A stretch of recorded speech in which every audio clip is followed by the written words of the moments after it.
Hello, I'm Doran Ellen Beldotan in Sfat in Israel. Tell me, is the world out of control and murky and dangerous enough for you yet? You want to hear the truth?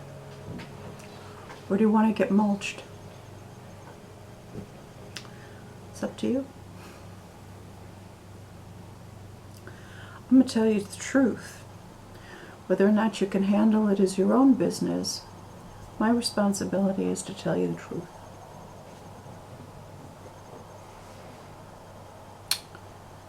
Torah says in no uncertain terms that it is man, not God, that creates the creation. The name Elohim is Ele Ha'adam. These are Adam. That's why it's in the plural. It is not God that creates the world. It's us. God has given us the ability and the permission to create worlds. But it is we who actually do it, and Torah says so right from the get-go. The Hebrew word Bereshit is not in the beginning. That would be Bahatchala. The word Bereshit is that which is uppermost, the most important, the pinnacle of conscious creation and of joy. That is Bereshit.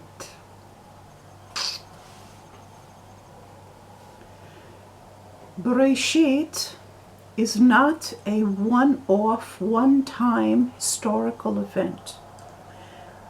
I've said many times in many of my videos that there is nothing in Torah that is historical. It is ongoing creation.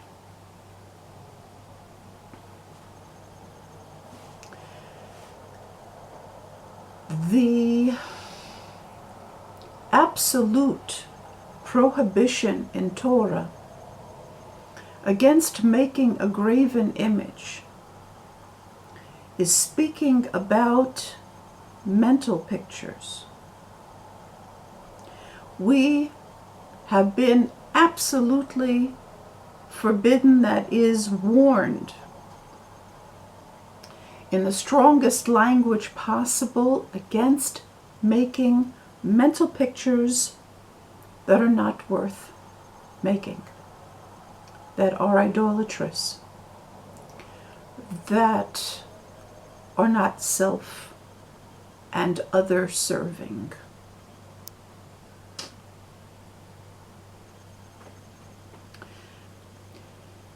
If we have a very complicated, intricate, let's say floral design on a colored background, it'll be very difficult to be able to see the exact value of any one of the colors in that design, because we're seeing it in as in conjunction with all of the other colors, and one affects the other. In order to be able to see any one of the colors clearly, we have to isolate that color and put it on a solid white or black background. If it's a very light color, it's better to put it on a black background. If it's a very dark color, it's better to put it on a white background. We have to isolate it and put it on a solid background. In order to be able to understand a thought clearly, we have to do the same thing. Instead of seeing a thought as though it's already given as part of a complex existence, we have to isolate that one thought and see it on the background of nothing. We have to isolate that thought and see it in contradistinction to absolute nothing. Only then can we see that thought clearly. And if we understand that the Hebrew Bereshit is not in the beginning, but that it is ongoing creation, and every thought that we think is going to kickstart that creation into existence continuously, then we have to ask ourselves whether or not the thought that we're about to think is worth thinking. Understanding that that next thought that we are going to think is what is going to cause what is called in the modern parlance the quantum collapse. That is, that next thought, it is what is going to cause the infinite cloud of potential to become solidified into actuality. Is that a worthwhile thought to think? Because that thought is not only going to generate a world, it is going to generate generations.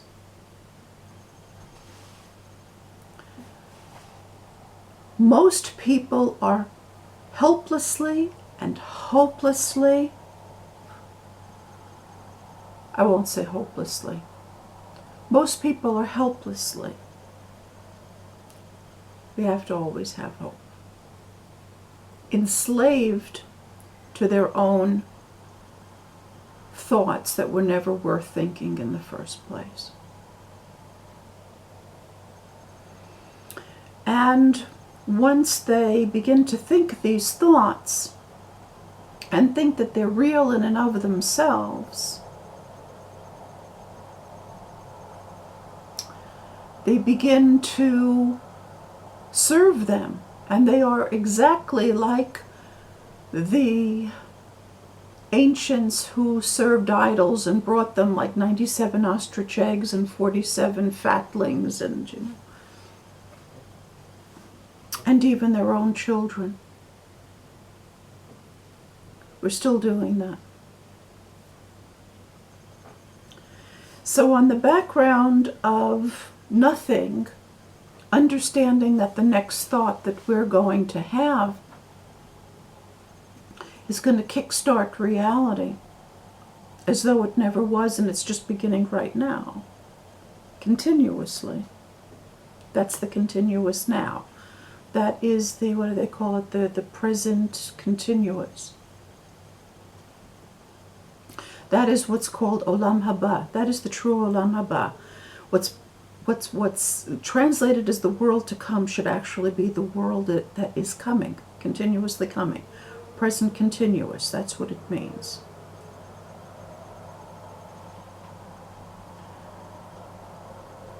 The worst thought that I can imagine anyone thinking to kickstart reality is that there exists resident evil that challenges God. That is the worst possible starting point for any creation. And I think it's time that we realize and accept that that thought has no parallel and no precedent in any other religion, except in Christianity. Understanding that that is true, we understand that Christianity is not only satanic, it is the progenitor of a satanic creation. Let's just call it what it is. There are some really morally stupid and self-defeatist and mutually defeatist ideas in the Talmud. I mean, really stupid. Morally stupid. And when you put that together with the Jews' intellectual intelligence, what you get is very complicated moral stupidity. So when the rabbis say things like, the land of Israel is earned with suffering, that is a very, very bad way to start your day. It's a very, very bad way to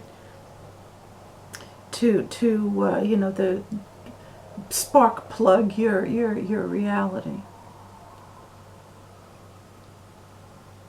Of all of the stupid and perverted and downright bizarre ideas that are in the Talmud,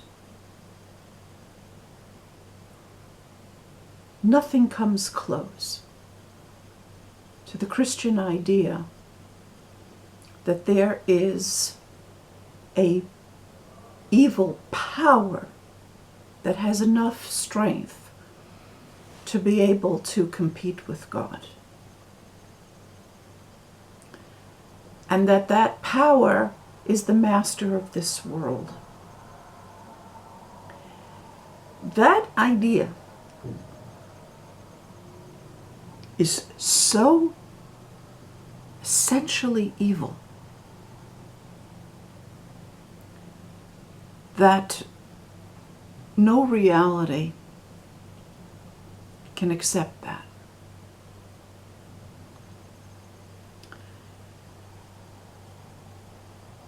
I'm going to tell you straight up, boys and girls.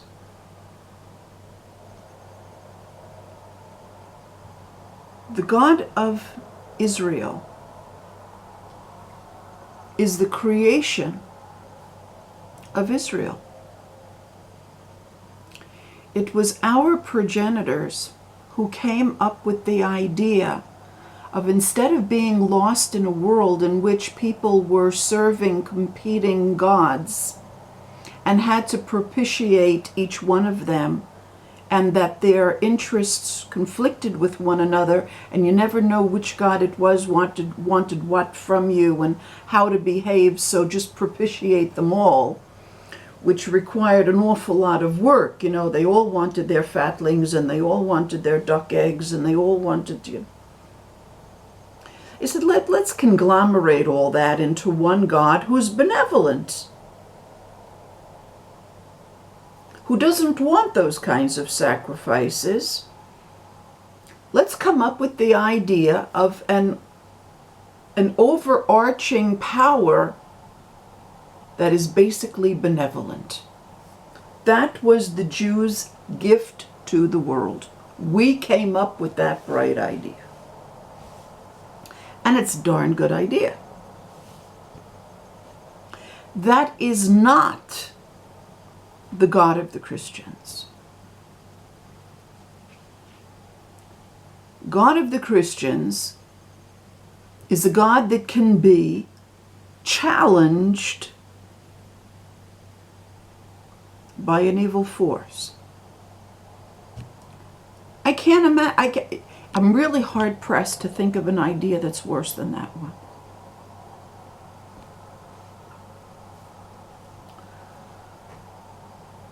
The God of Israel's servants, that is the water, the land, the fire, and the air,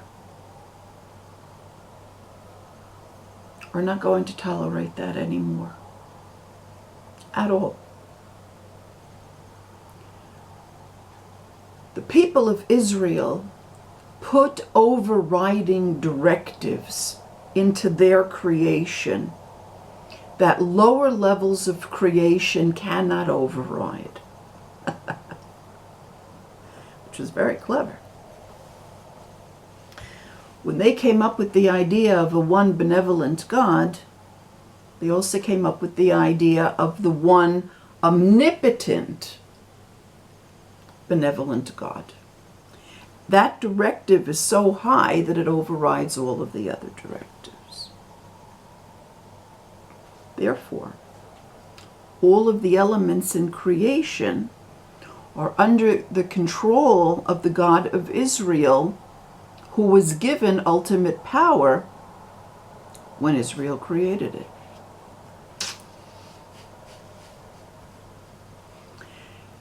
That means that we are able to call upon the elements to mulch the other gods. You know the other gods that are talked about in Torah? That's exactly what these other like ideas that come up in people's minds, that little idols.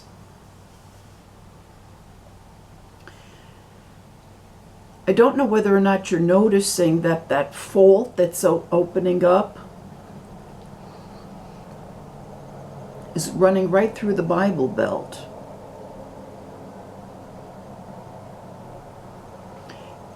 I understand that Tennessee is not doing real well these days. The earth is not going to tolerate the idea that there is resident evil that can challenge God. And that the best trick that it can... Listen to this as a first idea. Then you'll understand how sick and perverted and twisted it is.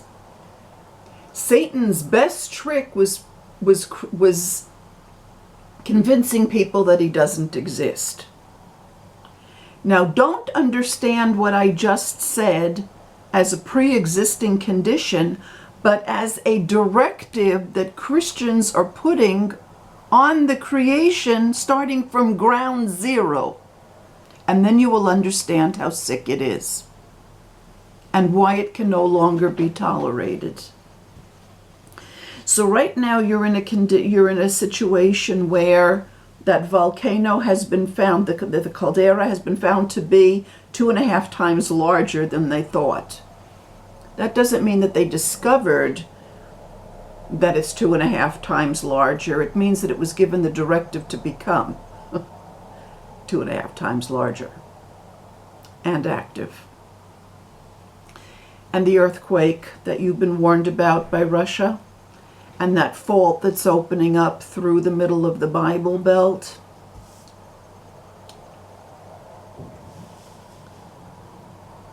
When the people of Israel created the God of Israel, they put into effect overarching directives which would nullify all other directives in the situation in which somebody really messed up the creation so badly that it became untenable.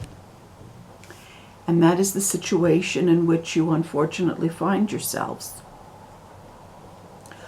I suggest that you do real repentance and really, really adopt a much healthier idea that there is one God, not one God that's actually three, but that there is one God who is absolutely benevolent and absolutely omnipotent and absolutely omniscient, and that nothing